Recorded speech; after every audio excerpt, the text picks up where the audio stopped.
How's it going, everyone? We're here. We're live again.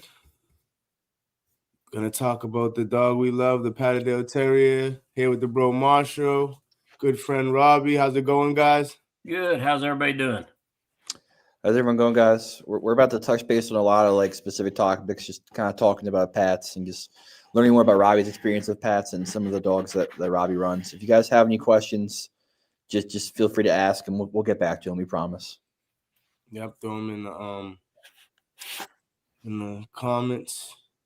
Oh, and I want to this episode, as you guys know, that we work closely with the PTCA, LYL Dogs, and New England Patterdale Terrier Club, and this episode is brought to you by the PTCA. So we're gonna shout them out and let people know that they're involved in this and they're helping out with this. They're sponsoring this episode and several other episodes, as people who watch these all the time already know.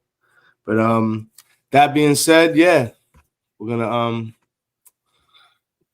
talk to Bobby about the Patterdale Terrier.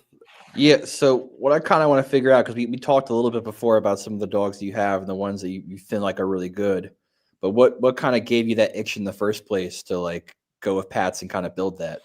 Well, I started out as a coon hunter, and I got my first coon dog at 16 and started competition hunting at 17.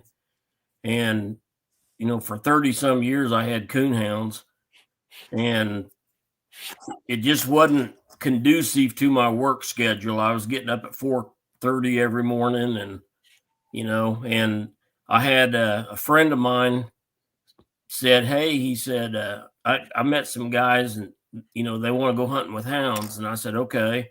And he said they run terriers, Patterdales. And I said, that's cool. I said, I wouldn't mind hunting with Patterdales. So we scheduled a time to get together, and we went hunted coon hounds all night long, and then the next day we hunted terriers all day long. And as soon as I seen them go and what they could do and what they was all about, I was like, man, I gotta have some of that. Wow, so you run them at night, or you run them just we was running the Patterdales during the day. We'd coon hunted all night and then went Patterdale hunting all day. And were you going after raccoons with them, or you just getting the ground on? Yeah. Nice. So after you worked them for a while, did you get a dog from those people? Or? Yeah, my first dog was bred by John Valier. Yeah. And in a roundabout way, the dog ended up with a good friend of mine, Scotsman Kramer. Yeah. And he called me up when he got the dog. He'd never taken her out, and he just called me up and he said, hey, I know you've been wanting one. He said, I just had one come here. He said, you're more than welcome to it. So I went and picked her up, and man, she was a lot of fun, and I learned an awful lot with that old girl. Nice. And were you kind of working her still in the timbers when you first started her? Yeah, I hunted them just like I would a coon hound, basically. Yeah. And were you running a locator, or you kind of just at that time? No, at that time yeah. I didn't have one, and we was just kind of old schooling it, using green sapling to stick up in the hole and see how far in there they were and which direction the hole went. Did they have locators back then? Was they even like? Yeah, they had them back in. I'm talking. It's been about 13 years ago that I got. Oh, okay. Yeah, so you were running them for a while, and like I said, I guess you were figuring out what dogs you liked, and you start off with them, and then I'm trying to figure out how you got into the bloodline you got into. Cody Kramer had made a breeding between Rasta and Inky. Yep. And Rasta was from John Valier, and Inky was from Marquette. Zion Kennels bred Inky. Yeah. And he asked me if I wanted a pup, and I was like, sure, and I went over there, and I'm checking out these pups, and I've seen this little female I liked real well, and I said, man, I said I really like that female, but the whole time I was there was a little male tugging on my pant legs, and I said, but I like this male too, and he said, take them both. so that's where I got them, and I named one of them Draco, and I named the other one Carnage.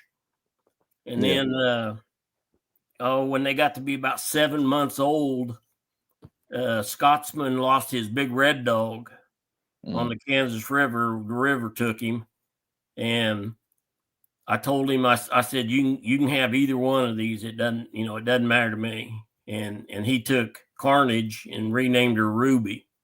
And so that's how I ended up with Draco.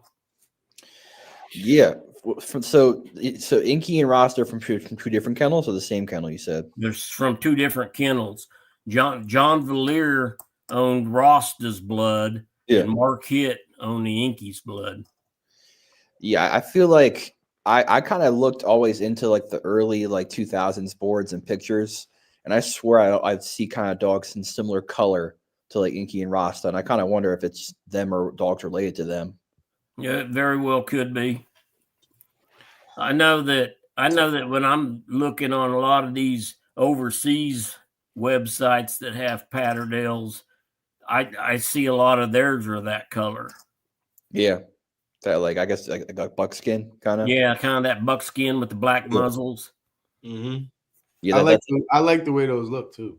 It's like a signature look now. Like I noticed it, like as soon as I saw Dyson and then I saw like Herman and Booger, it was just like different variations of that. It was right. Yeah, I like the way those look. So I guess because you kind of came from a coon hunting kind of background, you liked the dog that kind of got further out and was trying to like find and search. Yes. It's from what I've gathered, people with Patterdales come from one or two backgrounds. They're either pit bull background or they're coonhound background. And they almost have different philosophies on what they want in a dog. The guys from the coonhound background want a dog that'll go, and they want a dog that'll, do its job. And its job isn't necessarily to kill the game once it's, holed up. Its job is to get to it, keep it there until you get there and do your job. Yeah. And the pit bull guys, they like them dogs that are crazy and stupid hard, and then they spend 2 weeks putting them up while they're healing up and not hunting. Yeah. And I feel like also just like focusing on that range and that want, because I feel like a lot of the dogs I saw before Pat Wise, maybe it's because of the handlers, maybe it's just the lines I saw, but like they weren't like shooting out until really I saw like Tim and like your guys' dogs, or I was like, crap, these are like bird dogs. Like this dog's going 30 yards out and actually doubling back when you can't find something. Yeah. Draco used to hunt out about 150 yards. Yeah. And Griffin will hunt out about 300 yards. And with Griffin, if he hasn't come back by you and made contact with you where you can see him within about 10 minutes, he's in the ground somewhere. Yeah. No, that's cool. You kind of recognize that as far as like that check back. So like, yeah. So like for you, is your preference kind of like a dog who kind of gets at it, or do you like a rough mixer, like a smarter dog? Like, well, when I first started, I wanted that, crazy killing dog. Yeah. And Draco was that. Draco was what I call stupid hard. Yeah. And, because of it, Draco doesn't have any teeth. He's got so much scar tissue that just taking him down to the creek to do nothing, he bleeds. Yeah. His face just opens up and he bleeds. And then his brother Griffin, he's more of what I call a smart mixer, but he's hard, but he's smart about it. He may, if he gets a coon backed into a tight spot, he may sit there and bark at that sucker in the face for 3 minutes. Yeah. But as soon as he can get that coon to turn its head, he will have it by his left side of his mouth on the coon's right side of the head. And once he gets a hold of it, then it's over. He doesn't let go. but he's, you know, it's unfortunate with him because I can hunt him day after day after day and not worry about him being all banged up and tore up. But Booger was like that watching him operate with Tim, because we would get in some spots to where that dog would push into a little area and bay and work, and just like he would, for his size, I would be shocked by the raccoons he'd yank out of holes. Oh, like, yeah. He would yank him out and just get like an ear sticking out or a foot, and my lurcher would just yank the rest out. Yeah. When we was talking to Tim, I asked him if he and he mentioned it, but it's funny that you just mentioned it too, Robbie, that if he had any dogs that was smart enough not to just go in and get their nose bit off, and like you said, that dog would wait, just barking into the right moment. And that's, that would be one thing I would love to have if I was, get dogs that was smart enough to do that, to, wait for the right moment and catch them where it matters and take care of it. You know what I mean? It saves a lot of sick bay time. Yeah, exactly. I can imagine. You know what I mean? So. Yeah, I didn't even realize Drake. I guess how old is Draco now then? Draco's 10. 10, yeah. Nice. Yeah, no. So where you're at, is there primarily just like raccoons? Do you see groundhogs where you're at, or? We get groundhogs, but we don't get them like you guys do. You know, our groundhogs are maybe 3 or 4 a year, and maybe it's where I'm hunting. You know, I like to hunt along the river, so it's going to be mostly coon or, then nasty old possums. But it seems to be, for me anyway, it seems to be a lot more coon than possums. Yeah. I mean, in Maryland, it was crazy. Even if you go along the riverways and stuff like that, you'd see a groundhog where you'd think you'd find a raccoon in different spots. I'd say out here on the riverways, there's groundhogs like seem to like it. Yeah, okay, so it's the same here in Mass. I've just kind of moved here before it was spring, so now I'm getting the spring season in Mass. I'm learning what everything is around me. But yeah, obviously, coons are always by the, they like the water, so they're gonna be by the water. But from around here, yeah, I've like even over the years growing up, I can remember just streams or some types of things where there's 4 or 5 ground just straight in a line. You know what I mean? Yeah. And it's all like, I mean, the water is like 5 feet below, 4 feet below, and the holes are right there. You know what I mean? So I guess it depends where you're at, I guess. But yeah, you were talking about before kind of how like you kind of wanted that like hard like go getter type of dog. Like when you first got into these pats, like what were some behaviors that you tolerated that you just don't tolerate now anymore? Dog aggression is my main thing. And when people come to hunt with me, I will tell them,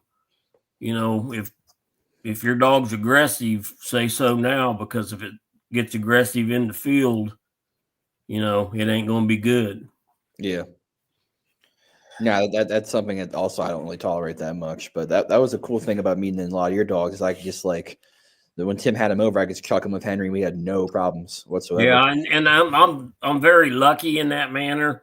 It's the dogs I got are, don't seem to have any dog aggression at all. But I start all my dogs eating out of the same pan as another dog when they're little. Mm-hmm. And I stand there over them with one of them good stinging switches. Mm-hmm. And if they so much as cock their head or roll their eyes, I'm there to take care of business. And I think that goes in a long ways in keeping the aggression down. Definitely. Yeah, that's a strategy for sure. Yeah. And there's a lot of dogs that are not aggressive towards other dogs, but if there's food involved. Right. You know what I mean? Like they're not so if you train them that way to be non-aggressive, even when there's food involved, it also, work out for the long run. Yeah, I think a lot of people nowadays with some of these dogs and getting into are new, or they don't understand the difference between a dog being dog aggressive and a dog being pent up from not being worked enough. Right. I can tell when my dogs are stir crazy. Yeah. And it's mainly because the barking increases exponentially. When they've been pinned up for a while. Yeah, it builds up sometimes, and like it's like a little powder keg. People don't realize that. Like, if you haven't been out for a while and you go with your friends, like, just make sure you print some steam off your dog. Right. Yeah. Like I was saying before, that's where that anything like a slap mill, a treadmill definitely comes in handy. Yeah, if you got it for sure. I mean, I think now I have the advantage of being so close to the woods. I can kind of just cut a dog loose whenever I need to. So can you? Because you're dealing with a lot of coyotes, bro. Yes, I have actually. Yeah, even as of yesterday. I don't know if you want to just cut dogs loose where you're at right during now. During the day, I do, but like at night. And right now, them coyotes are breeding too. Oh, right now, yeah. About 2 nights ago, like my lurcher bum rushed the corner of my fence, and I saw 3 buck out near my property. So they're around. It's crazy. You got a lot of them where you're at. Now, do you have a lot of coyote hunters out there where you're at? I think now it's starting to build up a little bit more. No, I mean you're right. It's starting to build up, but it's not a thing out here. Well, okay. Because coyotes always been out here, but it's like, you would see them like on the outskirts of the cities, like way out. You would see them maybe in cemeteries. Now you're seeing them like, I mean, there was one. I'm in like the middle of the city. The bus stop is at like top of my street type city. You know what I mean? And there was one on my street a couple of weeks ago. My daughter said she's seen one. She's seen one over by like Broadway. Any Broadway is like a main street in any city. You know what I mean? Right. So, and she said she's seen one coming off Broadway. You know what I mean? A couple of days ago. So there's a lot more of them now. There's a lot more animals, like even like rabbits. Like there's a lot of brown rabbits running around here now in the city. Obviously, like on the outskirts. Rabbits are wild here. It's crazy how many rabbits are. But remember I was saying to you, Marshall, like maybe about even like 6-7 years ago, you didn't like when I grew up my whole life, I didn't see no rabbits. There was none. Like they just came out of nowhere like 6-7 years ago, and all of a sudden 10 years ago at the most.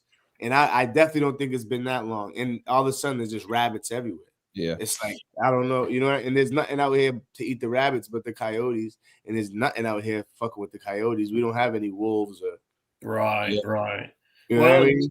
And I think for us, there's a lot of coyote hunters that use greyhounds and drop boxes.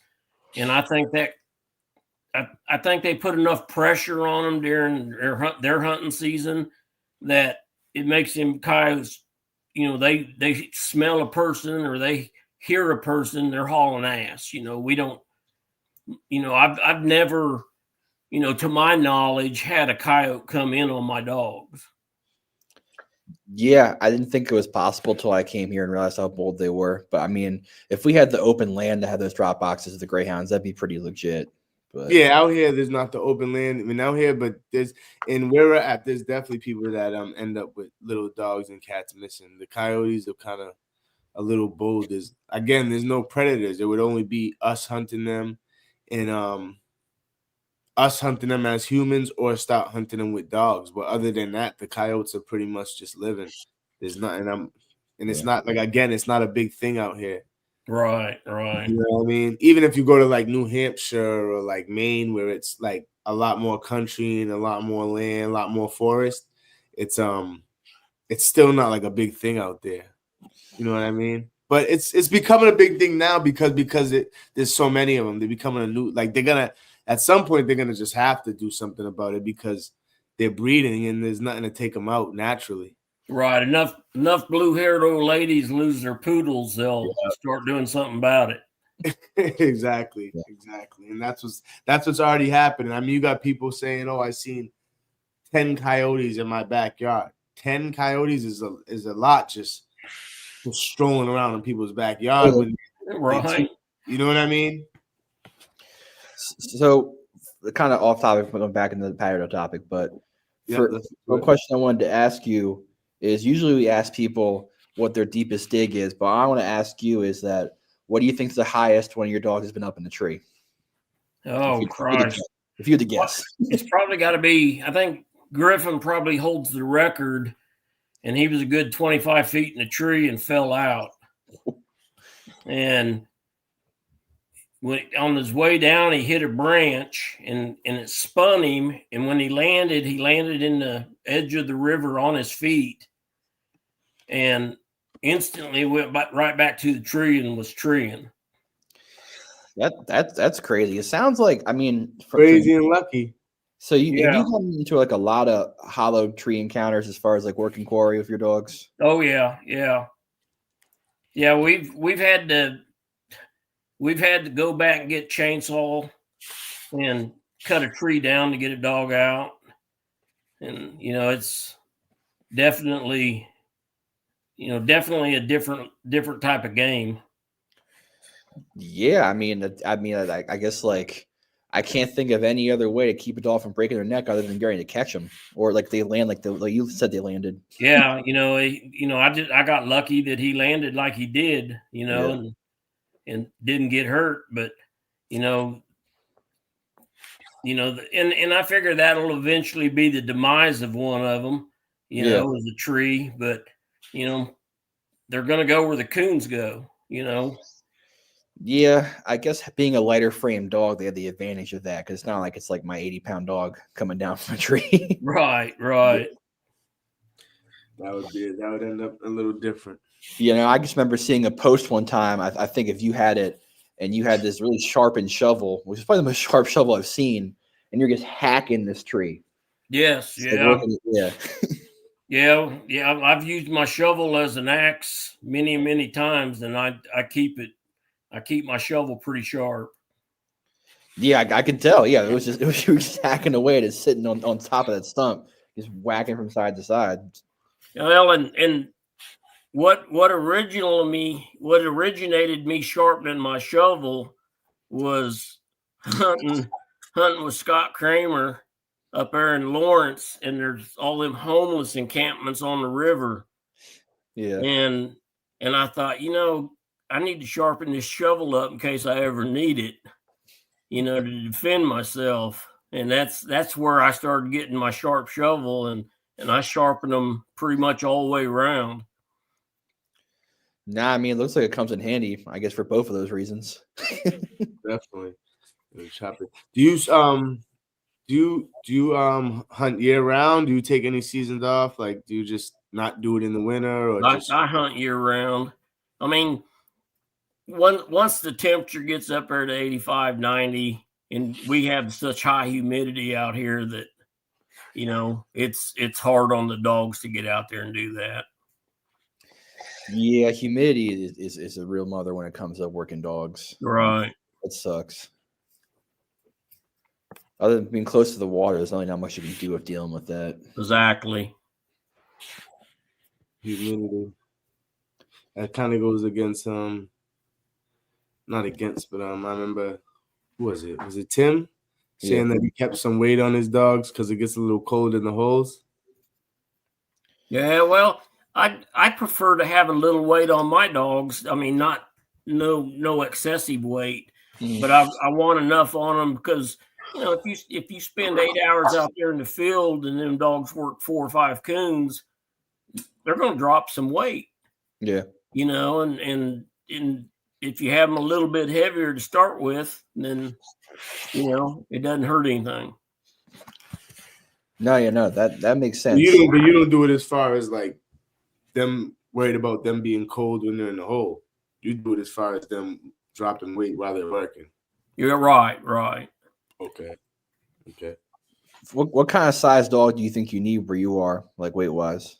Well, for me, 14 pounds would be perfect. Mm-hmm.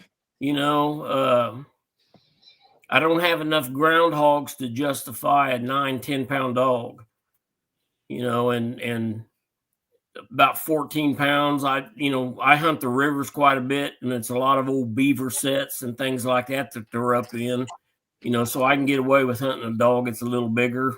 Griffin's 19 pounds, but I've seen Griffin fit in places where a 12-pound dog won't fit, Yeah. I think a lot of it's just heart. Yeah.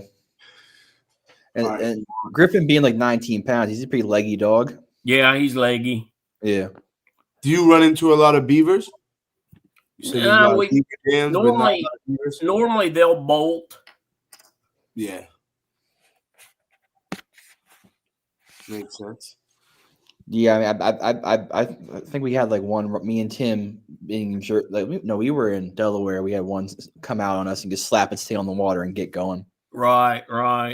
I had years ago.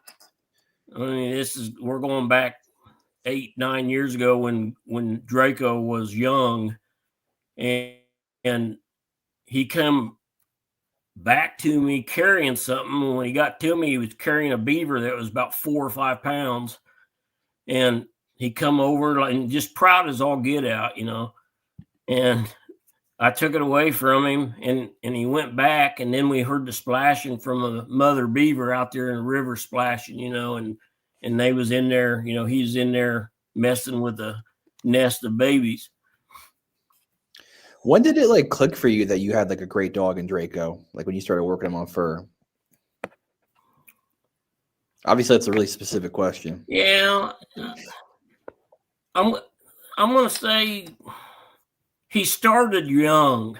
I start messing with them in the hunting environment as early as 8 to 10 weeks, and I'll take them out, and I'm crossing creeks, I'm hopping over logs, and just getting them used to the environment.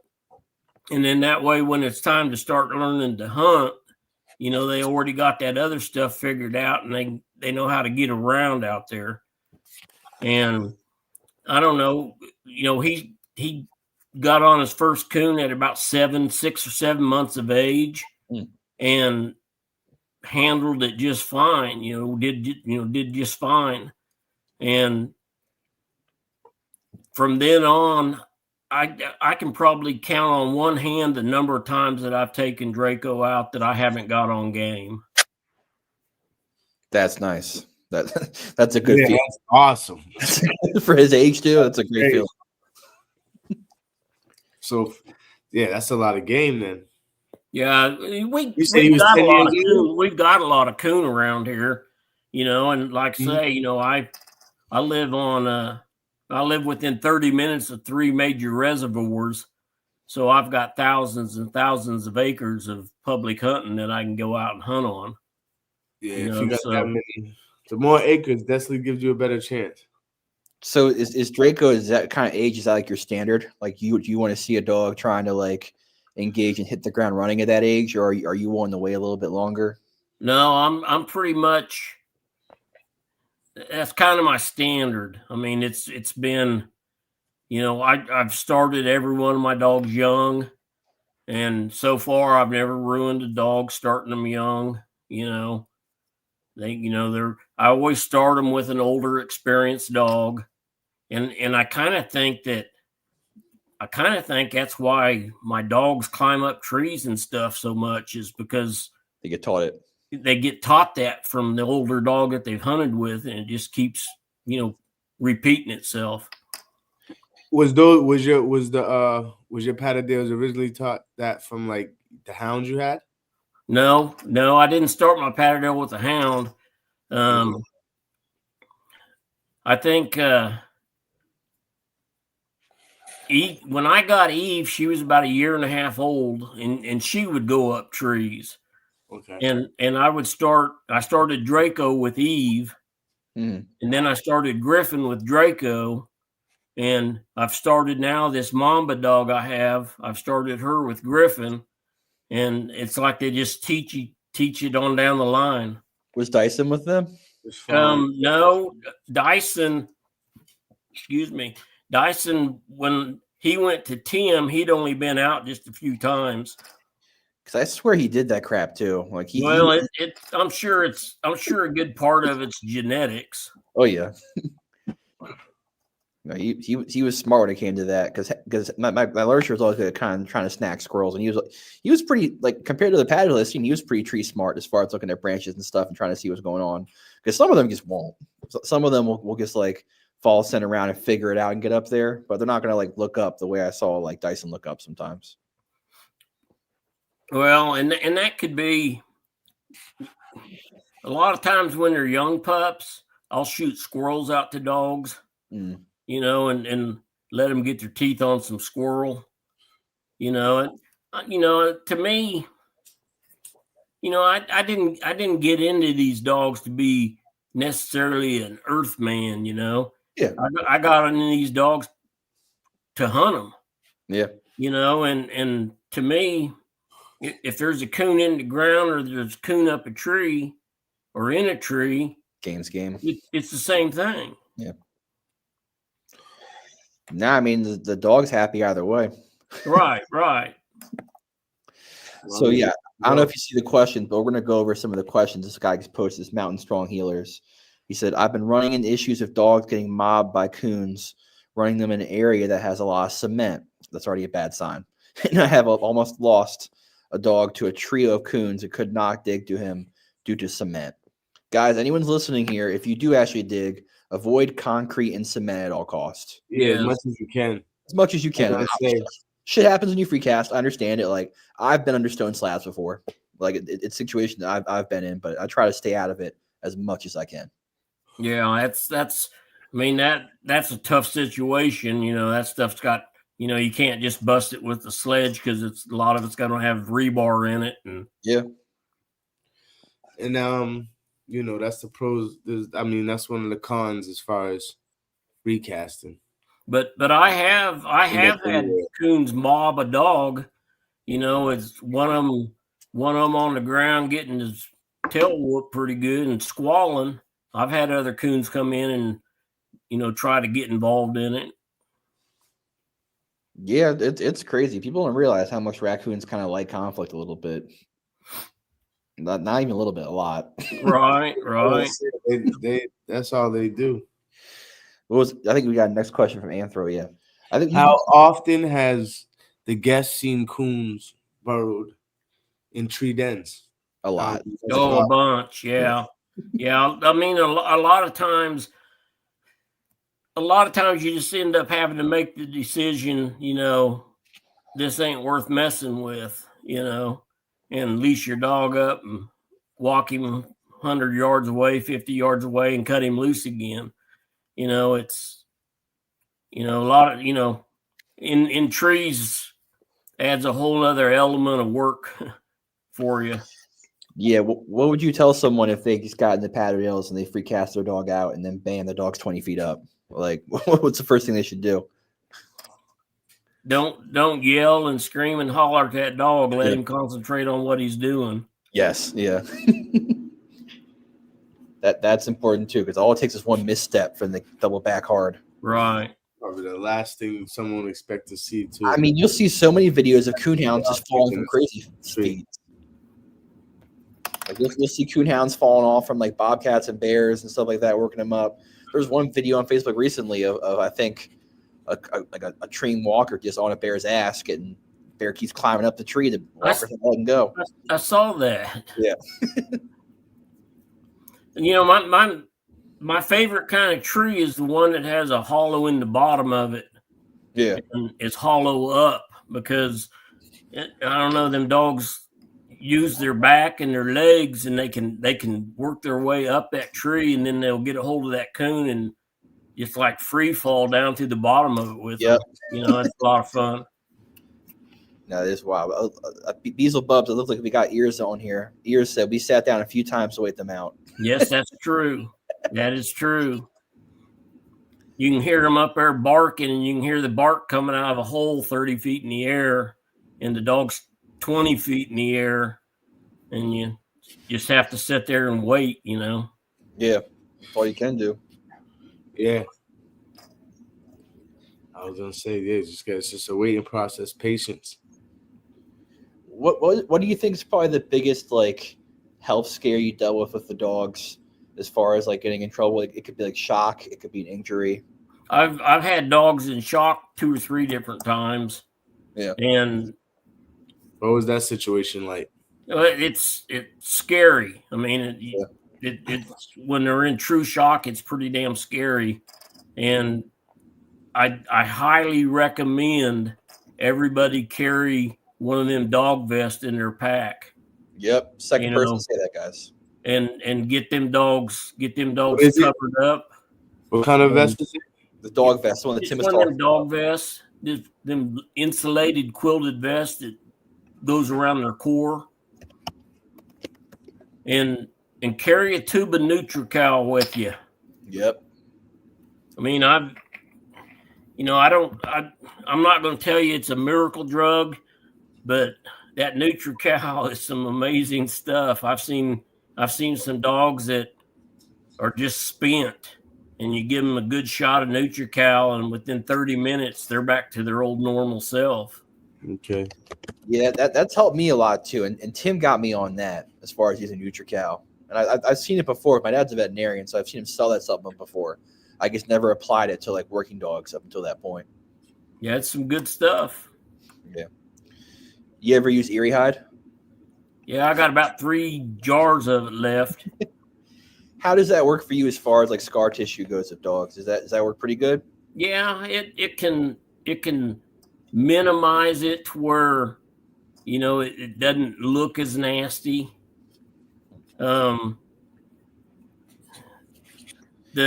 thing with Erie hide is, when you treat it like that, treat a dog with it like that, it's hard to keep them from just licking it off and getting rid of it. I've used it before for a little bit. It's pretty good. You use like a little vest like that. Yeah. So I think Tim was talking about, like, especially in cold weather going into shock, like putting pocket warmers into that vest. Yes. Yeah. Just something like that. That's a good thing to add to like your like a med pack. Yeah, and it doesn't weigh much. Yeah, that's obviously for a bigger dog, but you can even get like a smaller one for probably like $30, if that. Yeah, I think I give around $25 for the one that I carry in my bag. Yeah, this is the company got like a bigger name, but yeah, I'm just giving them it's a good example. Yeah. Any let me get up out of that. Yeah, we got some people questions and statements here. From Earthman to Lumberjack. Gotta love it. Any boar coons his way? Any boar coons your way, Bobby? Oh yeah. A lot of big coons, a lot of big boar coons. What's the biggest coon? Biggest coon you caught? I mean, that you maybe got to weigh. I don't. I'm not. Yeah, sure. It always cracks me up when you see posts of about a 30-pound coon.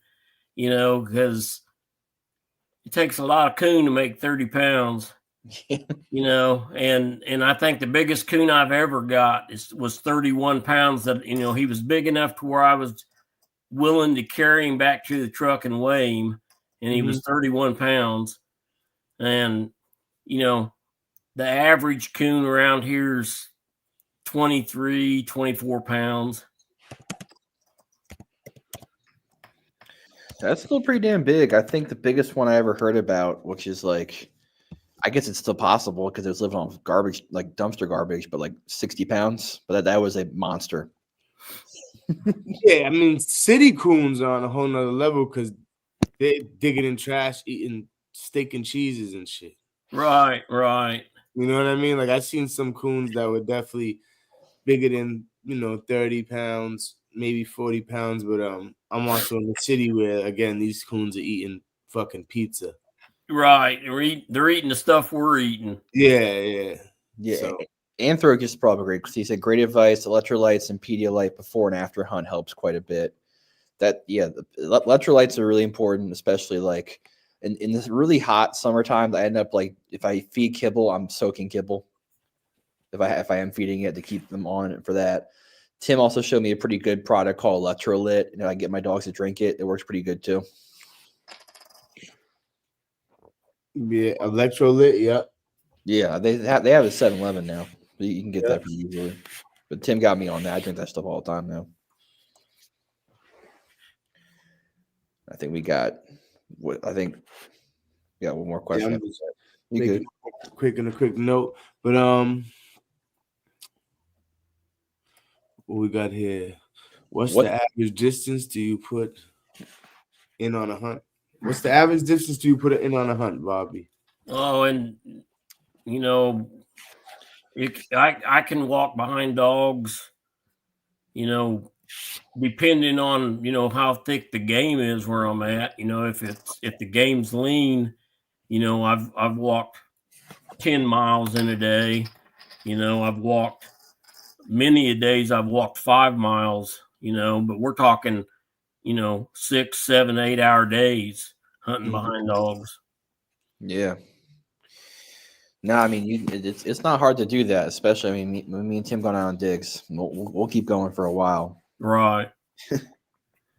But that's not even counting the man hours you put in with a shovel digging to your dog. Right. And see, there's nobody around here anymore that's running terriers that I'm, you know, close to. And so a lot of my hunting's by myself. And, you know, it's one of them deals that, you know, I'll be 62 in June. And, you know, I'm not as good as I used to be. Yeah, but the key thing is it sounds like you got the same standard on dogs, so we'll stick around. Well, speaking about shovels, I gotta send you a link to Marsha. I found a link to a nice shovel, decent, you know, medium sized handle, not too heavy. Yeah, yeah, definitely. Please send me that link. I want to learn more about it. But we talked, I think, a little bit before we went live about like trials. Can you tell me about like what made you interested in terrier trials and how you kind of like got into it? Yeah, it was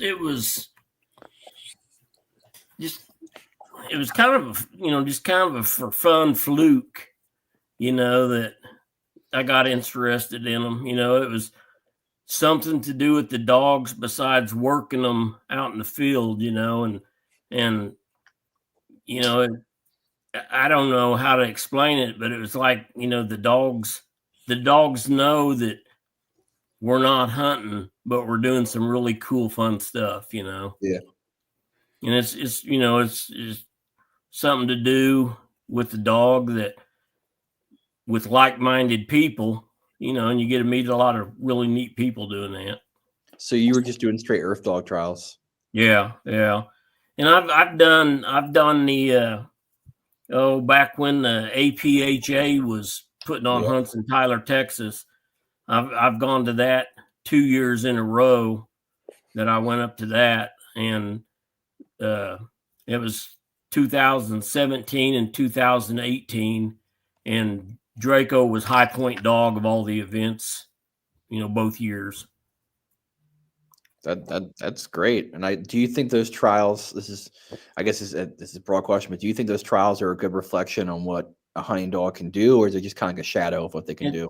It's just games. Yeah. You know, it ain't real.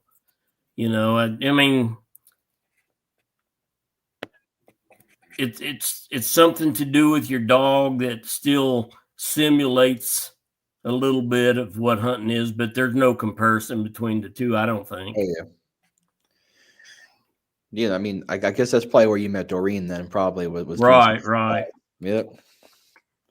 And I guess you did it through Earth Dog. Did you also do any through the American Working Terrier Association? Yeah, the AWTA is what I've done it through. And then I've done them through the APHA, but they have a really nice event over Memorial Day weekend up in Purina Farms in Missouri. That's always a lot of fun to go to. You know, it's, you know, pretty big event. There's, you know, there's not very many Patterdales there, but there's a whole lot of Jack Russells, and, you know, there's getting to be more Patterdales there, but that's always a fun event to go to.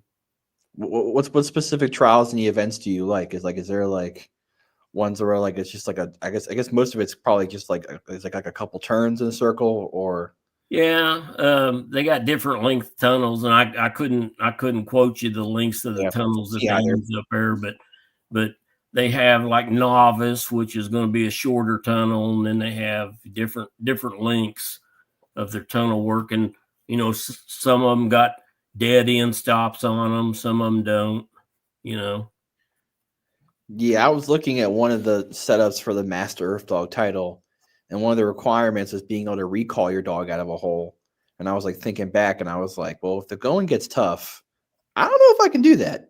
No, I couldn't do it. Yeah. My dog's got pretty good recalls on them, but I could never get one to come out of the hole for me. Yeah, recall is totally different when that switch goes off in their head. Right. You know what I mean? That recall is a different situation than just letting them off and they don't find nothing, or just training or whatever the case might be. Once that switch goes off in their head, it's a different dog.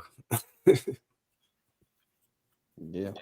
What's on any AIP issues with the Borcoons?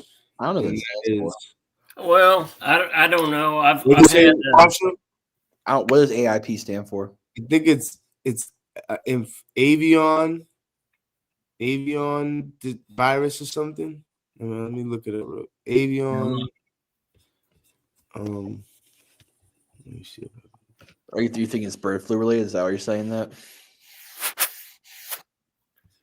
We talked about coonhound paralysis a little bit. Let me pull this up. I've dealt with coonhound paralysis. In fact, Griffin's had it twice.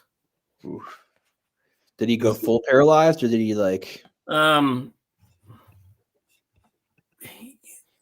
mainly his back end?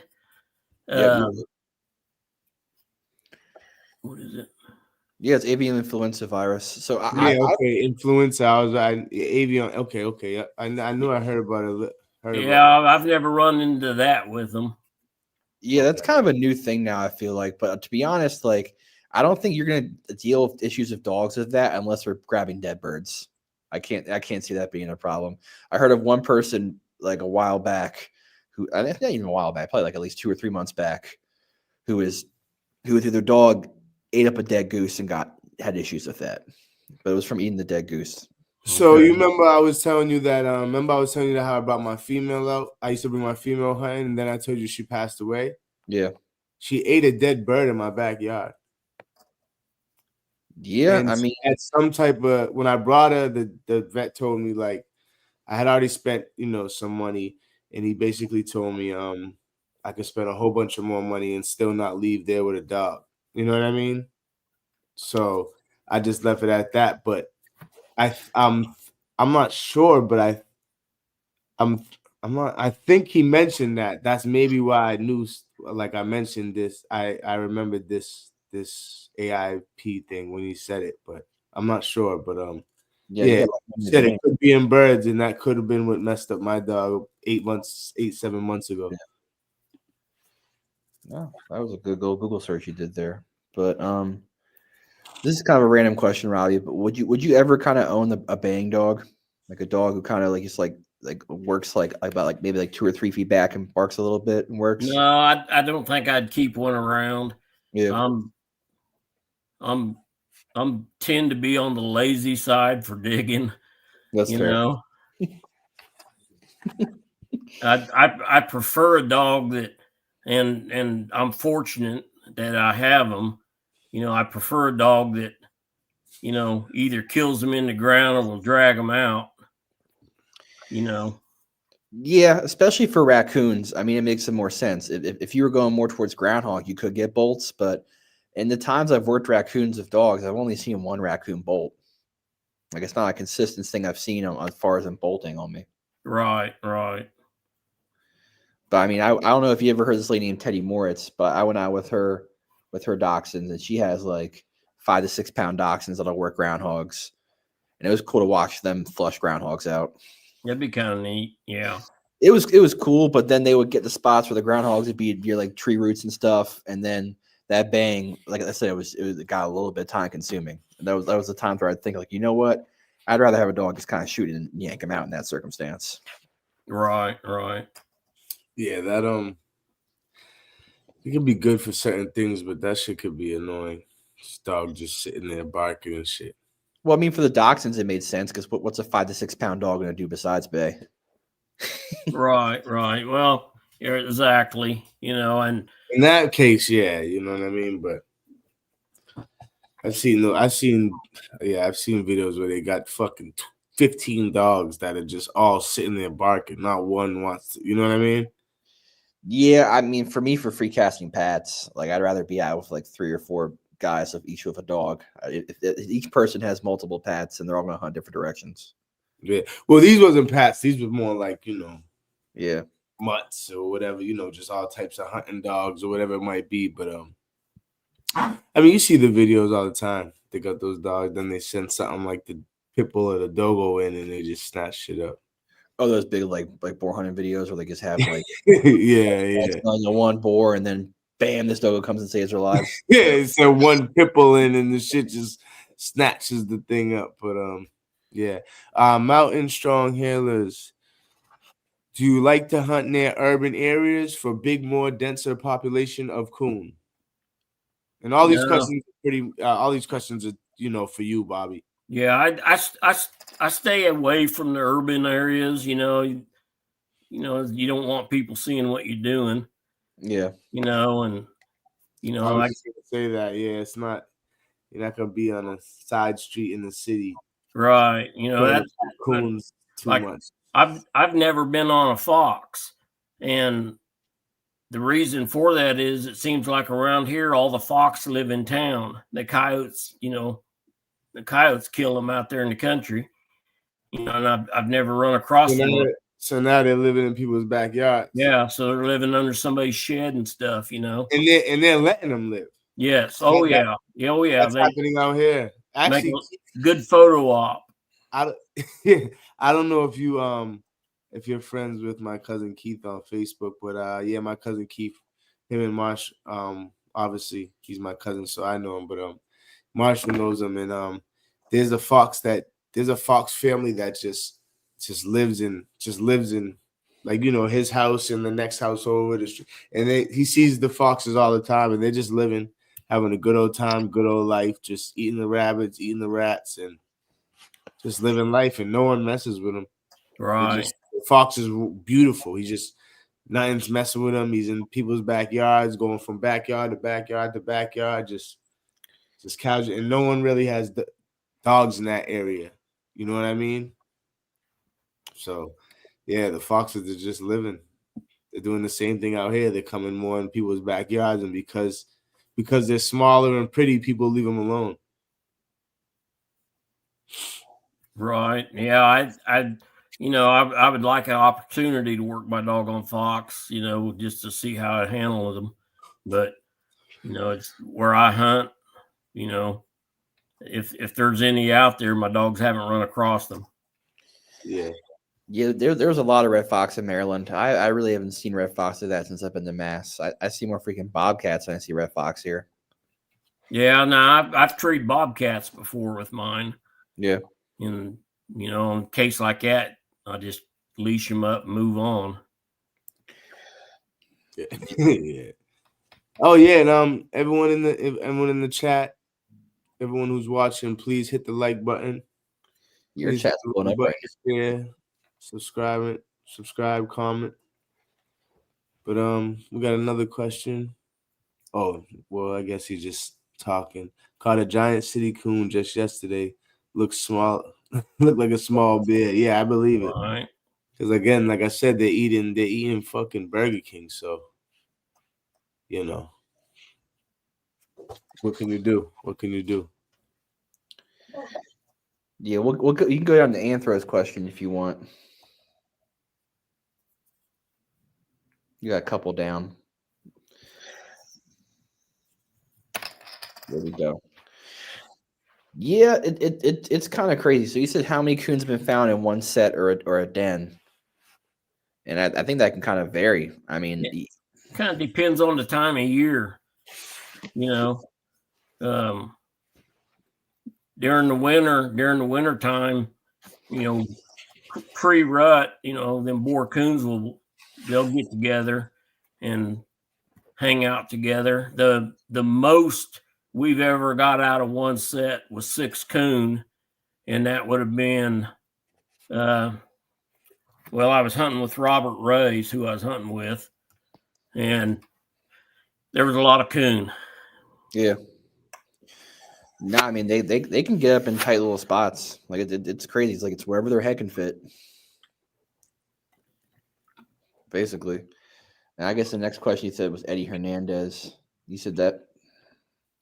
Yeah, free casting 3 to 4 terriers at the same time for the most part is a no-no. But if I have a friend who each comes out of a dog, I'm not going to say no. You got to keep your dog in the truck. But my preference is to stay under that number as much as I can. Yeah. I mean, at the end of the day, you're gonna let a man do what he wants to do with his dog. You know what I mean? So, but yeah, I would rather. Yeah, when somebody comes here to hunt with me, you know, as long as their dog ain't dog aggressive, I'll put 2 on the ground. And when you get to a hole, the one that ain't in the hole, you tie him back. Yeah, that's kind of what I do. Is whoever located it and got there first, everyone else gets tied back. And right. That gets first dibs on whatever we're working on. And if we got to switch out, we'll switch out. But for the most part, that dog's gonna have to win it. I think Eddie Hernandez said initially that he was a tri-state. So any tri-state guys who want to hop on a pod, like we'd love to talk and learn more about Jersey, because Jersey's a state where you guys can have a lot of farmland, and like it looks like you're basically digging through chocolate cake half the time when you guys are doing some of those digs. And yeah, if we could get them, if we could get a couple of them on, any guys from Jersey, we want to learn more about Jersey in that area as far as just like year round. Get a couple of the tri-state boys on at the same time would be awesome too. Yeah, hop on, guys. I think no one was disputing bay dogs, because he said some bay dogs are pretty gritty and will grab game. I think what Robbie is getting at is that when you're mostly working raccoons, if you got a bay dog, you might be there for a minute. Right. Yeah, bay dogs are good for certain things and stuff, but like as far as like earth dogs being bay dogs, nah. I mean, you go in the ground and grab something and go and grab bark. My definition of a bay dog is one that won't get in there and engage. If it bays and then grabs, then bays and grabs, then to me that's a mixer. Yeah, I mean, some other people might try to explain different, but I mean, that's exactly what it is. That's the beauty of the U.S. though, is that like it's all so different, but the same state as far as what quarry you can work. That like one dog that might work well in your state might not work well in the other state.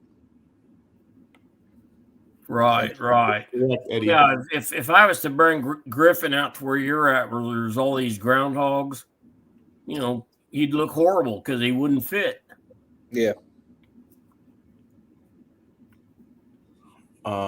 Eddie said we are up to 17 fox this year so far. Sounds like you got some very good farms that you're working.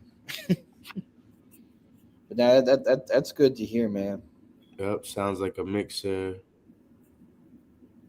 And Eddie, bay dogs. The whole game. Yeah, that's what I was saying with the dachshunds. Like that's what their intended purpose was to try and work and bolt it. And like each kind of style works well in different places for sure. Like I love the bay dog type style for earth dogs. For me personally, just because it gives my lurcher more action. Like I loved working over like Booger and Herman, but there are some times when my lurcher would go in a raccoon that they worked in a hole, and that raccoon would damn near not even have a mouth to touch him because Herman and Booger already worked him damn so well. What we got as far as likes? 3 likes. Hit the like button. Hit the like button. Hit the like button. Let's just say 17 fox. Sounds like a great start of the year. I told you I had enough questions, Rob, for like an hour at least. I told you. Yeah, we got a few more. Bay dogs, bay opposite of both. Okay. What do you feed your dogs, Robbie? Right now I'm feeding wholesomes, high energy. I was feeding Victor, and my dogs did excellent on it, but I think they've changed the formula or something because my dogs just quit eating it. I had the same problem. They did. They changed the formula, which it ended up changing the smell and stuff like that. A lot of people had to a lot of people, because I know I deal with it just in dogs. I deal with people in the Frenchie world, American Bully world. Got a couple cousins that breed Rottweilers. So, but yeah, they pretty much. If I name 7 people or 8 people that I know with dogs, and they were feeding Victor, 6 of them had that same problem. Okay, well, that makes sense. 6 of them had that same problem. Where I was training at, the guy I used to train for, like at his facility, the only dog food he sold was Victor, and I kept seeing the recalls coming. I kept telling him, like, man, we gotta get this something else. It's gonna hit us hard, and it did. It was bad. Yeah, they did. They definitely did. They had a bad because I was feeding my before I actually got my pit bull, but my Patterdale, but a couple years ago I was feeding my dogs Victor until all that happened, and I took them off. Yeah, it must have been pretty bad, because I got a letter from Tractor Supply that was from Victor. Yeah, and it was a big apology letter and how they'd made all these changes, and then there was a $20 coupon, with it for if I'd come back to Victor. How they knew I wasn't feeding Victor, I don't know, but yeah. I used that $20 coupon and bought a bag of Victor with it, and dogs didn't eat it. I mean, they'd pick at it. They wouldn't wolf it down, I think I'm not positive, but I think when I was reading this was someone bought the company. Yep. Okay. And when they bought the company, they tried to basically go cheaper with how they made the dog food. Right. And the dog, we might not, but the dogs noticed it. So yeah, I think the recall also had a lot to do with cleanliness issues in the factories. I think that was a big thing that played a part into it for a lot of the recalls. But after that happened, I switched to a Nook Shook, and I've been pretty happy with that. I've been considering buying some of that. I see Chewy sells that now. I've been very happy. Nook Shook is good. It's. I mean, I'm gonna be honest. I mean, it's a lot more expensive than Wholesome. It's like double, like Wholesome or 40. At least where I'm at, a 40-pound bag of Wholesome, or I would say off Chewy, a 40-pound bag of Wholesome was like 50 to 55. Shook Nook or whatever the hell it's called. You got it. You're close. Yeah, that shit's about $100 for a 40-pound bag. Yeah, but for out of a 40-pound bag, I can keep my 75-pound lurcher fat off 2 cups. That was the next thing I was in, because we talked about that with him. Yeah. So it costs more, but you feed less, so evens out. But the wholesome is good stuff. I know a lot of people that feed that, and their dogs all look good. Yeah, better than that Bully Max crap. Yeah, I never fed my dogs Bully Max. That was I feed my Patterdale eats all raw, and my pit bull eats raw and kibble. So, but the kibble I feed my pit bull is Rachel Ray's beef, and that's just I went through a couple of dog food with him. He's can't eat chicken, sensitive fucking dude. So that just worked and never gave him any problems. So I just stuck with it, and then I give him the raw beef and stuff. But yeah, my Patterdale, I don't feed her any kibble. I just feed her all raw. Yeah. So basically, going back to kind of how you school pups. So you made it kind of seem like that everyone's kind of follows suit with the adult dog, right? But if you were to give someone a pup and they didn't have adult dogs, I guess would you just recommend that basically they just kind of get them in the woods? That would be my recommendation. I mean, this little bitch that I'm hunting now, when she was 8 and 10 weeks of age, I was taking her to the woods all the time, but she wasn't like Griffin. She wasn't like Draco. When I took them to the woods, they cared where I was at. This little bitch that I started this, a while back, is when she was that age, she didn't care where I was at. She would go off on her own And, hell, at 12 weeks of age, I heard her barking, and I go to her, and she's at a damn hole, trying to get into this hole. And I pulled her, I'm not going to put one that young in the ground. But I think definitely getting them out there in the woods and teaching them the basics is important. No, it definitely is like that. That's how you build up dogs. You gotta give them good experiences. Like it's like your little prize fighter. You can't let your prize fighter get knocked out when he's young. Right. That's really important stuff for sure. What we got here? We got some of this. We kind of talked a lot about just the males in your lines, as far as just like Draco, the bigger, taller male you talked about. Do your females kind of follow the same suit as far as how your males act, or is it a little bit different? No, they act about the same. They seem to have the same amount of drive. Yeah, I mean, it looks like it. Like I remember I talked when I first got in the past with David Mason about just like dogs, like Patterdales, like getting older, and he said he felt like his females would kind of hit a little bit of clarity and self-preservation when they got older, but he said his males they would just get meaner and crazier as they got older and took more risks. Well, yeah, and maybe they do. I'm just just from what I've seen out of the pups I've produced, the females seem to have the same drive as the males do. Well, that's great. We're getting a lot of dry kibble politics right now in the chat. Yeah. The floodgate here. Have you ever tried Purina One? I'm pretty sure we all tried it. Tsunami, and it definitely is good. Honestly, I'm gonna be. I heard good and bad things about it. As far as the dogs I've seen on it, yes, they do look good. Bobby, Marshall, you want to say anything about the Purina One? Or? I actually haven't fed Purina One at all. I think the last cheaper type food I fed for me personally probably was pedigree, and that was before I really knew a lot about nutrition. Pedigree, Purina One costs way more than pedigree, bro. Yeah. That's how much I know about Purina One, obviously.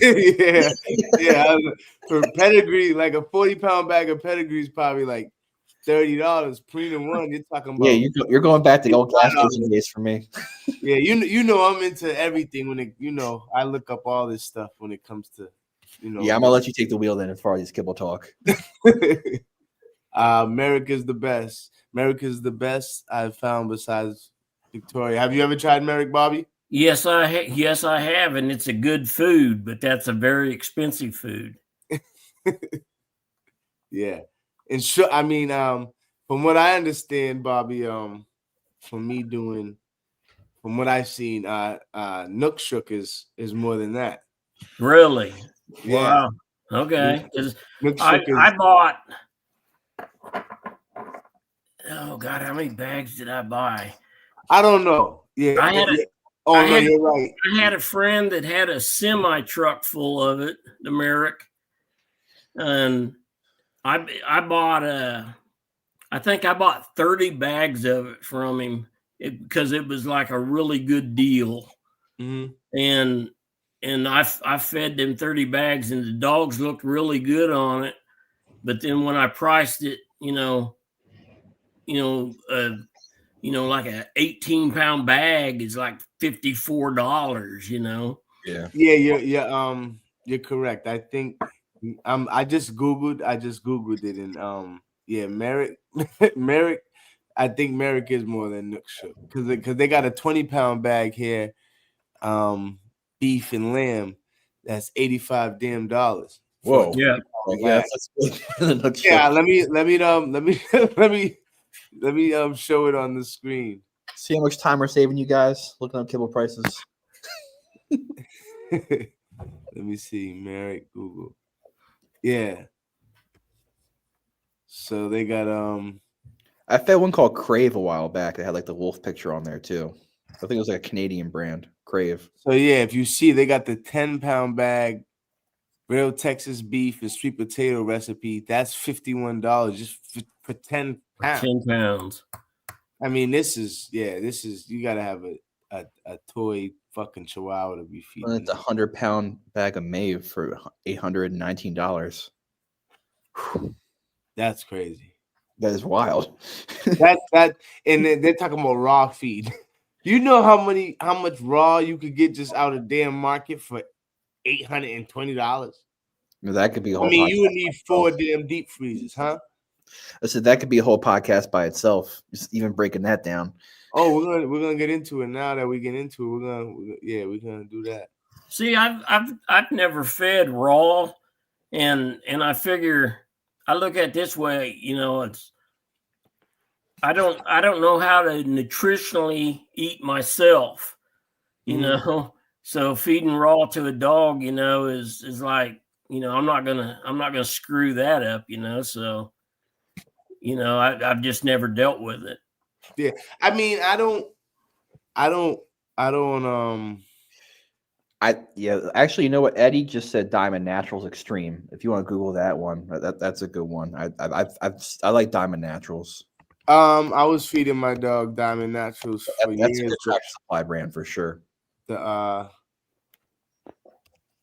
was feeding actually the lamb for years, the red bag lamb. I recommend the clients all the time, the lamb one. Yep, I was feeding that one to my dogs for a good little while. Let me share that with you guys. Yeah, any other good foods you guys think about? Just keep on the chat, guys. We appreciate it. Helping everyone out. Diamond Natural. We're going into the Kirkland brand. Okay. Someone said that. Yeah, I was feeding this one to my dogs for years. It's good stuff.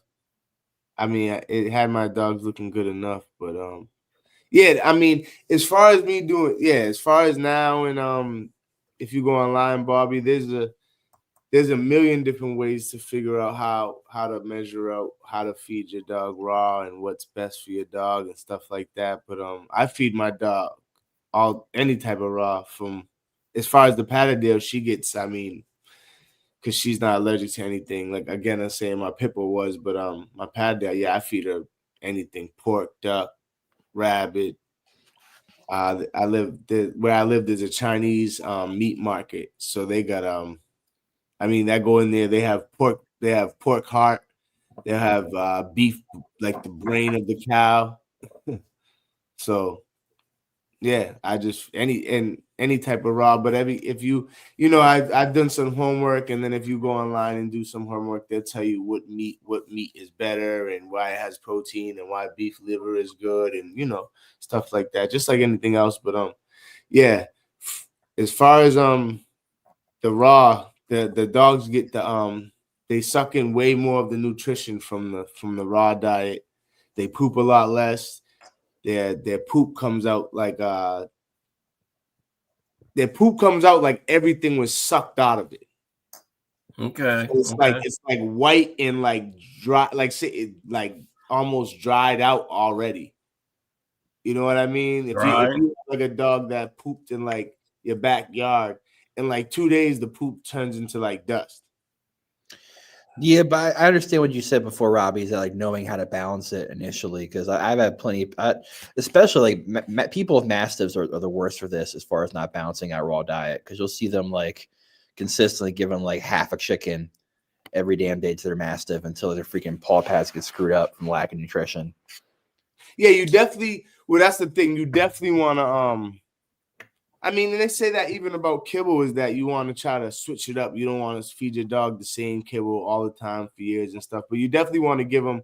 You definitely want to give them different. Different. You don't want to just give them chicken all the time. You want to give them chicken. You want to give them some beef. You want to give them some pork. Just switch it up. You know what I mean? Give them some duck head, chicken feet, things like that, and throw some vegetables, fruits in there. Stuff like pumpkin, berries. Yeah. Those are always good for them. You know what I mean? Stuff like that. But yeah. All it takes is, now with the internet, you just Google it and sheets will pop up with information. You know what I mean? On all that type stuff. But I mean, we got a good amount of it was the things. McMahon. All right, this is your boy, right? Joseph's a good guy. He feeds almost 100% wild caught game to his dogs, and he freezes it over time. But he has a large amount of muskrat he has access to. So I was just gonna say, and he's out constantly. He's out constantly, and you're correct. He's always catching big muskrat. Yeah, kind of hopping off the topic of food a little bit. Robbie, are there any lines of Patterdales that you kind of want to see or learn more about? Or, I mean, you kind of, I guess you're probably pretty comfortable where you're at with your dogs, but is there any things you kind of want to look into as far as different lines of pets? You know, I don't want to sound pompous, but I may come across that way. When I got into Patterdales, I didn't get into it with the intentions of, anything but hunting, and keeping myself with hunting dogs. And what I have, suits me very well, so, I just, I don't spend a lot of time looking at pedigrees. I don't spend a lot of time, studying Patterdales. I just do my thing, No, that's good. At the end of the day, it's a dog in front of you that makes everything great. Like pedigrees are great as far as tracing lines and knowing what you got, but the worker to worker, when in doubt, it's kind of right. Well, and I don't consider, I don't consider this anybody's line of dogs. I mean, if you go back far enough in pedigrees on Draco and Griffin, they go back to Booth and Nuttall. Yeah. But, we're talking back to the 6 generations back. So that Booth dog in there or the Nuttall dog that's in there, it doesn't have any more influence on the breeding of that dog than the other 31 dogs in that line. Yeah. So, I've always, and this, my opinion is, I would never say my dogs are Booth and Nuttall, because as soon as Nuttall, Booth, Mason, any of them guys sell a dog off, when that dog gets bred, they had no control over how it was bred to, what it was bred to, and had they kept that dog, they may have chose to never make that cross. So once they've lost control of who they don't breed to, it's not fair to them to continue. If you get a bad cross and you get a whole litter of shit dogs, it ain't fair to blame it on Booth. It ain't fair to blame it on Nuttall. It ain't fair to blame it on Mason, or anybody else. Yeah, I mean, shit happens.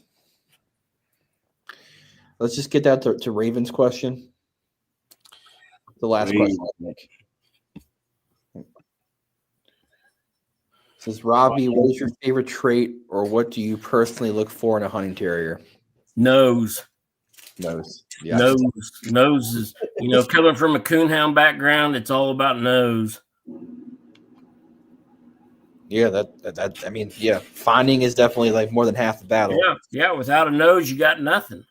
Yeah, that seems to be most people's biggest trait. Unless you're live trapping coon and dumping them out in front of a dog, and that ain't sport.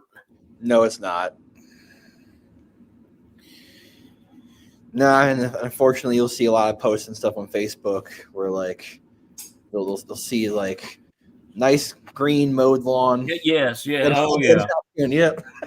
Oh yeah. Exactly what I was getting at right before I even got there. I mean, the only time that's good is as far as, in my opinion, as far as training, is to trap a coon and let a young pup get at it a little while it's not get at it because it can't get at it. It's in the cage, but you know, just fuck with it while it's in the cage. But let them see what they have. I mean, yeah, I think Yeah, you know, that I don't see a problem with that.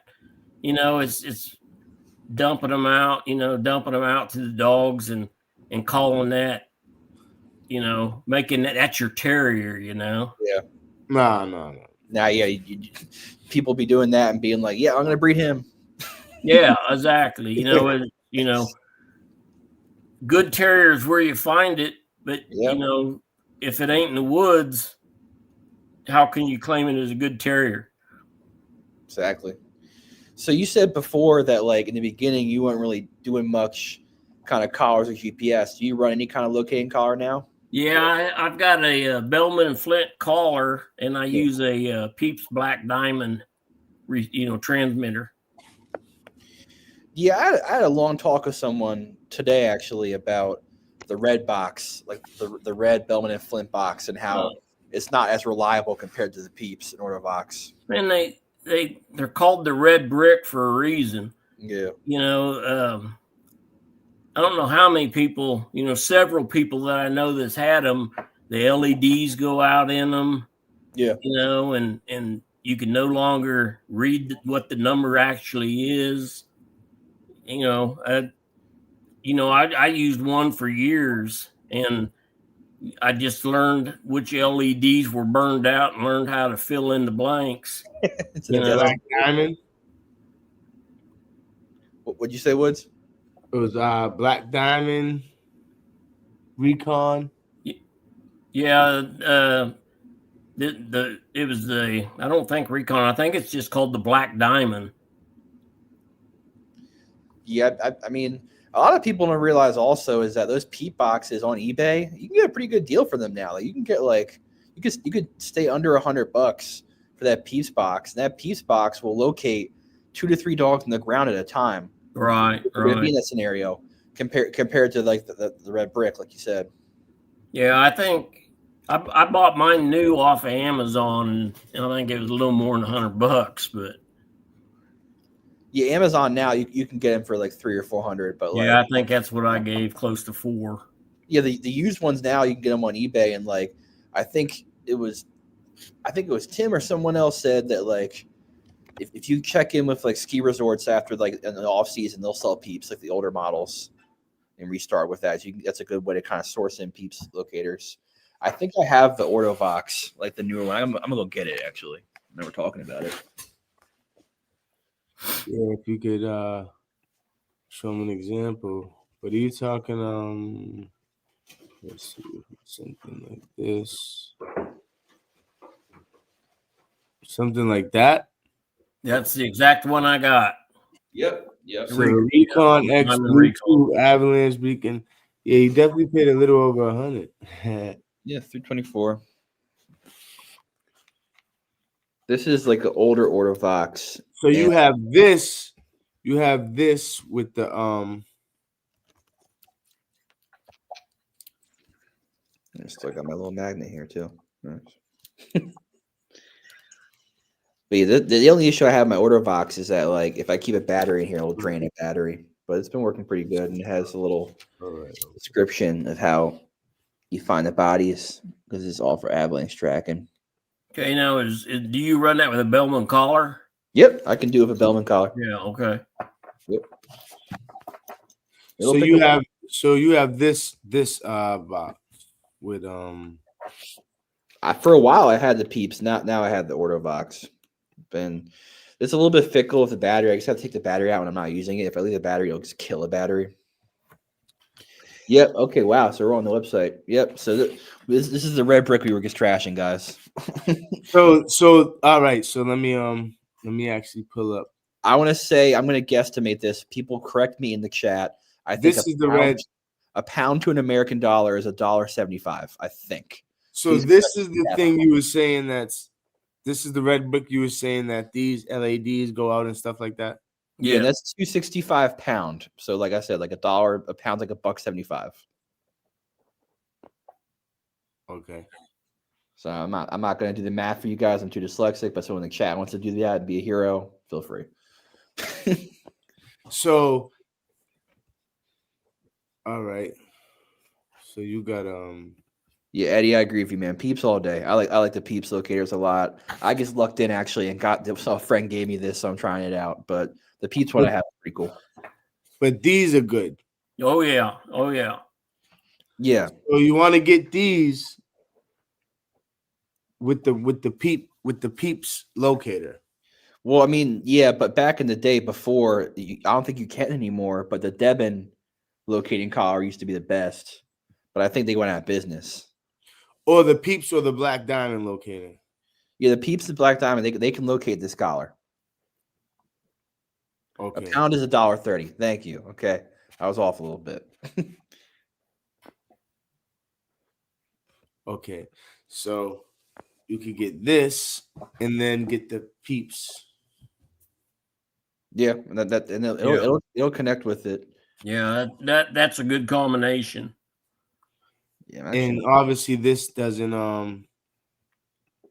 so we're talking about this right here on Amazon. So you would get this. You would get that collar and this transmitter.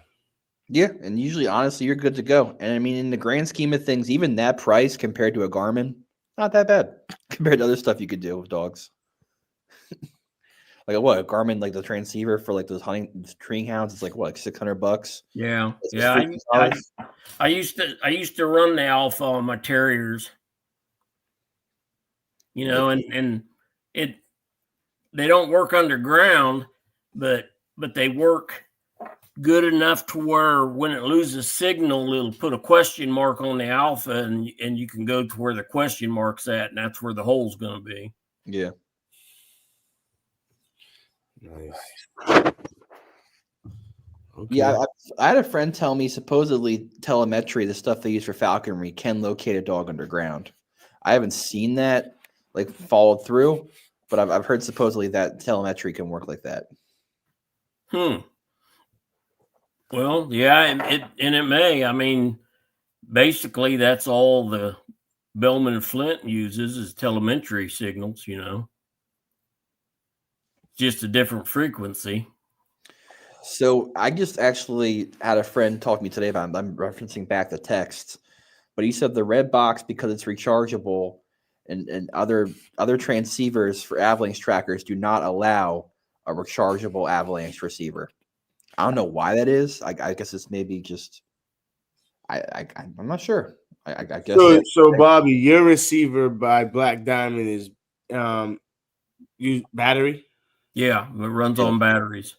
Okay. Yeah. I mean, that's not too bad. I mean, just have a pack of damn batteries on deck. Shit. Well, yeah, and the amount of time that you actually have it on, you know, you don't walk around behind your terriers with your transceiver on. I mean, you use it and put it away, and use it again if you need. And if you're out, you know, bring a couple extra batteries with you. Right. Yep, Just in in the case. truck. Yeah. So, okay. So that's good to know. So you want to get the Bell and Flint collar that obviously doesn't need a charger, or does it? No. And Yeah, then, the collar uses the same charger as the brick would fit in. Yep, I got that too. You'd charge one, you'd charge your brick, and then you'd take it out, and you'd have to put your collar on it and charge it. So if you get the Bell and Flint, you still have to get the charger. Yeah, I'm just making it clear for everyone in the chat. Yeah, you'd have to get the charger with it. You just don't have to get the box. You could get a Black Diamond box or a Pete. Right. Okay. So yeah, so those who are wondering, because we went, yep, we went over all this with Tim, but I don't think we went over these little things. So you need that box even for the collar. Yes. But Eddie, yeah, that's what I was thinking. Thank you for saying that. So Eddie's last thing he said is rechargeable equipment does not work well in freezing weather. So that's the point that it's for. But yeah, I guess the box, you put the collar here, and the box would like sit here. And that makes sense. Rechargeable equipment don't well in freezing weather, and that makes sense because a lot of these locators are made for like avalanches and stuff. Right. So that's why, in your case, the Black Diamond uses batteries. Yes. Cool. See, this is all great stuff to know. So, yeah. So if you need a, a collar, you can get the Bowman and Flint collar with the charger because you're gonna need that. But a better box to get is something like the Peeps or the Black Diamond. Do you ever carry a digging bar, Robbie, or you just kind of stick with like shovel? I pretty much just stick with the shovel. There's been times where I wish the hell I had a digging bar. Yeah. And there's been, I mean, I've been on digs to where it wasn't my dig. It was a friend of mine that lost a dog, and he stayed out all night trying to get this dog out. And when I found out about it, I told him I'd be up the next day. And I got up there the next day, and we spent most of that day trying to get the dog out. And hell, we was using car jacks and everything else to move limestone rock the size of stoves, And we got the dog out alive. And it would have been, it would have been nice if I'd have had me a good digging bar, Is that one of these right here? Yep, digging bar. Yeah. So I'm pretty sure when Carson was on here, he had a very, very funny word, very funny Southern word he used for a digging bar. yeah, it was something else. He said a real goofy ass word he used for it. Yeah, but yeah, it's good to know, honest too, that again, they're not too expensive. No, yeah, I mean, a digging bar is good to have. We talked about it before as far as saving your dog from skunks. Having a digging bar is a great way to give your dog more oxygen and air in that hole if they deal with a skunk scenario. Right. Yeah, them skunks they're deadly. Yeah. Is there anything we haven't touched base on, Robbie, that you want to touch base on? No, I think I've pretty well covered everything and answered the questions that I was asked, I think. Yeah, it's been great having you here and touching base about working dogs. Oh, we got the one question we asked them all. The range 1 to 5, 1 being the toughest, 5 being the least. As far as game, what you think? What is your opinion on the toughest game to like the least, 1 to 5?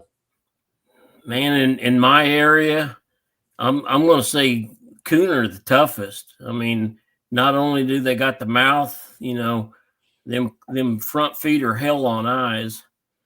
I would rate coon up there as the toughest. Okay. Do you guys don't have any fisher where you're at? No, no. I'm in Kansas. I seen somebody that asked that a while back, and I'm in Kansas, and we don't have any fisher. Yeah. Because from what I hear, the top 1 or 2 is always the fisher, coon, and the groundhog. A lot of people say groundhog. Groundhog is, I mean, they're like a beaver with a fuzzy tail, a little short, stubby, fuzzy tail. I mean, they're all muscle and neck, but a groundhog, once a dog gets past them sharp teeth, it's over. Yeah. There ain't much to them. Where a coon, they still got their nails as long as shit. Right. And, I've had coons in the dog's career because they've, ruined their eyes. My Eve dog that was gifted to me, I had a coon take out one of her eyes, and it was about a year to the day that another coon took out the other eye, and she ended up going totally blind on me. And that's even with the best vet care that I could get her, Well, and she ended up losing them eyes. Yeah, they have those primate hands. They can just use their hands. There's evil with them. They got claws for real, But yeah. So you would say coon in your area? So. Yeah, I'd say coon, and then I'd say I'm sure fox is formidable. I would think that, they got good jaw power and can do a lot of crushing on sinuses and stuff. Mm-hmm. But, like I say, I haven't got onto a fox. I think, a groundhog, in the right situation, walled up with nothing but his head sticking out, can be formidable to a dog that is stupid. I think, but the thing about groundhog wounds is they're easier to deal with than coon damage. Mm-hmm. I don't know if it's because they're herbivore. They don't seem to cause near the infection that a coon can cause. It's a drier bite because it's a rodent. They have the teeth in the front. All right. Okay. It's probably more saliva in a bite from a raccoon in comparison to a groundhog, or even like those rats too. Like rat bites are super like a dry, superficial bite because it's just the front from the teeth. Yeah. Yeah. What's up with dog fox? Dog fox is just a big old male fox. That's what he's saying. It's like a 25. Like I've seen like close to like a 20-pound like male dog fox. Like foxes can be really mean, and like I got it. Like Tin taught me a level of respect for fox. Let me show you what this says real quick. And I'm not saying you're wrong, but I don't know what's going on. But a female canine hybrid between a Pampas fox and a domestic dog. So I mean, I heard recently that little black thing. I heard recently that there was supposedly some type of jackal or dog hybrid, but it didn't seem like it was super well proven. But I think the term dog fox just means a big old male fox. But these tri-state guys can probably correct me since they're nailing this many foxy. This is Wikipedia, and they're saying a canine hybrid between a Pampas fox and a domestic dog that was I figured he was a male fox. And I seen that shit where they had it all in a cage and shit. I seen this. Yeah, that went viral. They had this little black looking like. Yeah, so I guess this is it. More so than like a proven fact. Yeah. I think Jamie's maybe it's like the chupacabra. Yeah, basically. Was it? Some people like think the Kanuku? You guys know the Kanukus in Aruba? Yeah, Kanukus. I think those are also raccoon dogs, right? That's another word for it. I think so, but in Aruba, people believe that they have like wild dog or fox in them or some shit, but they're Kanukus and they're all fucking crazy wild dogs in Aruba. I guess in Kanuka, I think Kanuku means dog of island in Aruba or something like that. Now we're on like mystical dog crosses. Yeah, this is Patterdale Terrier Talk Wednesdays. We'll keep it Patterdale Terrier. Yeah, I think Jamie had a question for Robbie. We'll go to that. Who was it? Jamie Park. Shout out to Jamie Park. Jamie said, Robbie, you said you had a dog that had coonhound paralysis twice. What'd you do for him? Well, first thing that happened was his barking changed on me, and he got to where he couldn't bark, and then he went down in the ass end, and his front end never went clear down in the front end, but he would drag his ass end, and his front end was wobbly, and he'd fall over. And what I did for him was actually Rob Craver is who told me about it. He said, get that dog to the vet and get him on high dosage of prednisone. And I did it. The man's been in dogs for years, and I took him to the vet and got him on prednisone. And the other thing I did was my Griffin dog has just crazy ball drive. He's just fanatic about his freaking Kongs and balls. And I would go out, take his ass out in the yard. I kept him in the house while he was sick, and I'd take him out in the yard, and I'd still throw that ball for him. And he would scoot and kind of drag himself along and get to the ball. And then I come up with the idea of, well, it's like muscle wasting or something, and I would fill my bathtub up. I'd fill it clear full of warm water, and I would put my hands underneath him and hold him up and make him swim. Yeah. And it just kept swimming. And, he was down for about 3 weeks, and then he recovered. And me being a dumbass, I took him out too soon. He apparently hadn't totally recovered, and took him out too soon and got him on a coon, and instantly he went right back down on me. And when he went back down the second time, I put him up for almost a year. Have you seen it since then? No.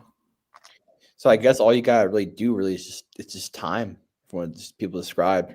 Yeah, it's time and a lot of work. I mean, you got to keep them turned over to where they don't get sores all over them, and got to keep that piss cleaned up, and because if they're down hard, they're just going to piss right there and lay in it. So you got to, it takes a lot of time, a lot of work.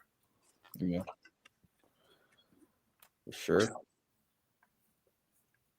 Eddie said, no, a male fox. Okay, so he was talking about a male fox. In Russia, they're domesticated foxes. That's crazy. Some black foxes in Colorado. It's a mutation that don't let the kid turn red. Okay. And how do you is it anthro or anthro? Anthro. I think you're right. Yeah, but anthro, shout out to you. You're always in here commenting and asking questions, and that matters. I've noticed the raccoon can do more damage when he can get his fours on the dog, but in a tight set, it can't use its fours, just head to head with the terrier. But if a coon has the space, then yeah, right. Then I agree with that. I will say, I want everybody to be really careful out there. It was 4 years ago in July, I was separating a dog from a coon and got a scratch on my thumb. And about, 14 days later, I'm in intensive care unit.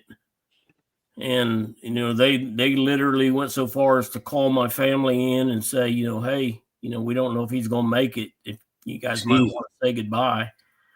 And my son is the one, he's a vet tech, and he's the one that said, have they tested Dad for lepto? And they started treating me because he told them about, told the doctors about what I do for fun. And, they're like, well, that's weird, but okay. And they started treating me for lepto, and I pulled through. So, be careful out there. You got leptospirosis from a raccoon? Yes, I did. Wow. I've dealt training. I trained in DC for a long time. So training in the DC area, I've actually had trained dogs that have gone down from lepto, like a good handful for sure. And that's not something fun to deal with whatsoever. That two-cent breeding experiment was eye-opening. Yeah, watch the videos on that. Yeah, there's a 10-year process for domestication. But no, that hearing of someone getting lepto from a raccoon is actually that's pretty crazy. Yeah, it was. They say there's nothing you can't catch from a raccoon. They carry every fucking thing. As far as anything that they can catch, they're able to carry, they might have it. Raccoons are just dirty like that. Yeah, they're just. It was. I've handled hundreds of coons, and I've been bit, I've been scratched. The kind of the running joke around here is with the guys that hunt with me is it ain't a hunt until I'm bleeding. And, you know, it's just, it was one of those, everything lined up just perfect, you know? Yeah. This is something that, I mean, I want to know myself, and I'm pretty sure people in the chat want to know.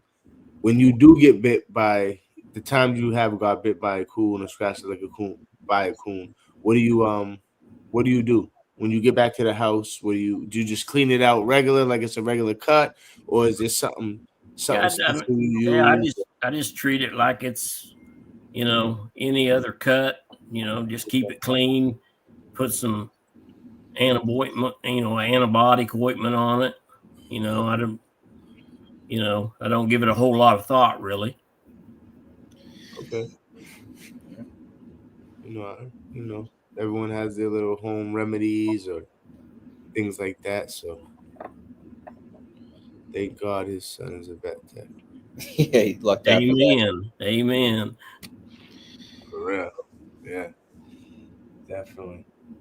But yeah, Marshall, Bobby, anything you think we want to cover? Or I'm just excited to be able to have this conversation with Robbie. I've been wanting to pick his brain since the first time I saw a couple of his dogs with Tim, and it gave me a different perspective as far as like how locating and how like searching really is valued for terriers. It gave me a whole new perspective on it, looking at the dogs you gave to him. Yeah, you know, it's just, you know, my thing is, you know, I don't necessarily want a dog that hunts with me. Yeah. You know, I don't want to be hunting for my dog all day, but I don't want one that's under my feet, you know, and I'm having to point out holes to it. You know, if I'm doing that, then it feels more like a home invasion than anything else. Yeah, that makes sense to me.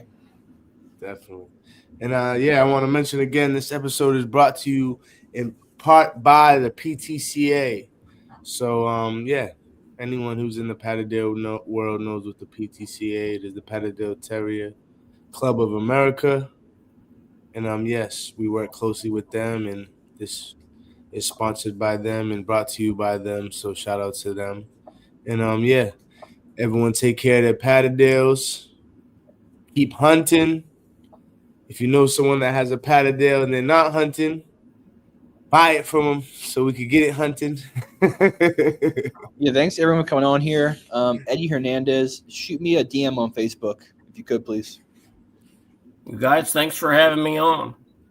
Yes, thanks for coming on, Robbie. Appreciate you. Yeah, appreciate you lots, man. Appreciate it. Appreciate all the knowledge, all the insight, all the info on the experience you had in your hunting days, and you know, appreciate it, man. It's much needed, and we're all here to learn and you know, talk about our experiences. Yeah. Had a great time. Yeah. Yes, it's always a great time. Tune in next Wednesday. We will be here same time, 10 p.m. Marshall, with special guest and interview, of course. And again, take care of your dogs, take care of your Patterdales, get them out there hunting. You know, if they get hurt, do what you got to do. Make sure they're good. If they're down deep, you got to dig for hours. You got to do what you got to do. It is what it is, man. Yeah, you owe it to that dog to get him out. You guys are partners. So, yeah. Peace to the Patterdale world. Bobby, thank you again. Marshall, bro, you already know what it is always. Love always. And yeah, till next time. Yep, see you. See you.